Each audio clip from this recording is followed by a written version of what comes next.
Bir neçə gün əvvəl Bakı Şəhər İcra Hakimiyyətinin başçısı Eldar Əzizov Suraxanı rayonunda mövcud problemlərlə bağlı rayon icra başçısı Adilə Əliyevə töhmət vermişdi. Səbəb kimi ərazidə qanunsuz tikintilərə nəzarətin zəif olması, vətəndaş müraciətlərinin vaxtında həll edilməməsi və digər idarəetmə çatışmazlıqları göstərilirdi.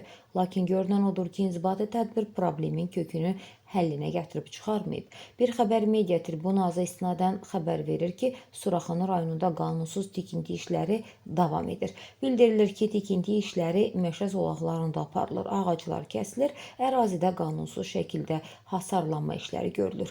Ərazidə nəzarətin zəifliyi isə açıq şəkildə hiss olunur.